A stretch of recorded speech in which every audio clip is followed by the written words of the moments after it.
Hey everybody, this is Ray Halstead and your CFO, Andrew McMillan with REH CPA. Today we want to talk to you boomers out there who are considering selling a business within the next 3 to 5 years.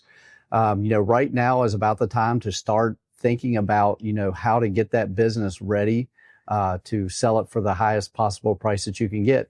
I've got Andrew here with me today. Andrew, what are the 3 things that people should be thinking about now to start getting ready to sell their business?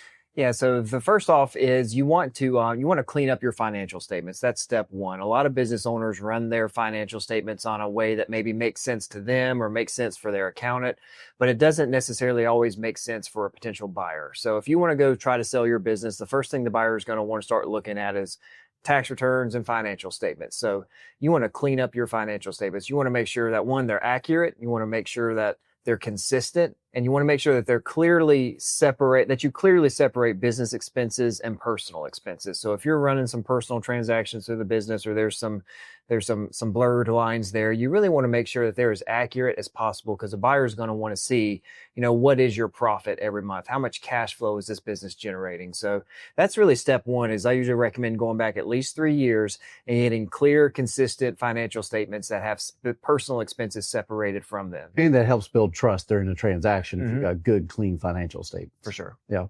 So what's the second one you would recommend? The second one is, you as the business owner, start trying to remove yourself from day-to-day operations as much as possible. A lot of business owners that we work with, they're still in the weeds. They're still the one with the client relationships. They're working with the customers. They're the rainmaker almost. So a potential buyer coming in, they want to make sure that they can step into your shoes or step into your role, and that business can continue on. So if you're the one with the relationship, it's not as much, a more transferable business is a more sellable business.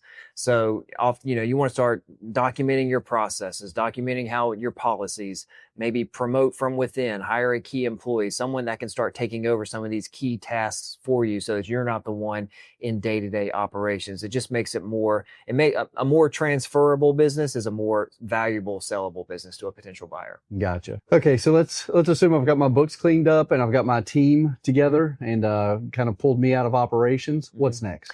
Lastly, you want to know, what is your business worth? What's the value of your business? A lot of times I see business owners maybe widely overestimate their business, or they grossly underestimate the value of their business. So I always recommend trying to bring in a professional to come in and do a valuation for your business to truly see what it's worth. So then kind of what you're working with. You have an independent party come in and they'll give you a valuation on your business. It's a good place to start, at least. And then from there, you just start thinking about, what kind of deal do you want? What kind of exit do you want? Do you want an all cash deal up front? Are you okay maybe owner financing the deal, seller financing the deal?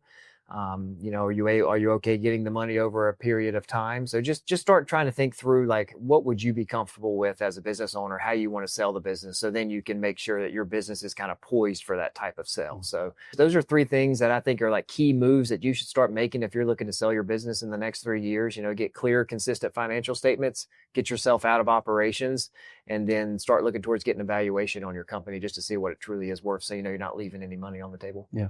Well, that's really good information. If you are a small business owner and you are looking to exit your business within the next 3 to 5 years, and you'd like to get our thoughts on what all you need to do before then, feel free to give us a call and we'll help you out. Thanks.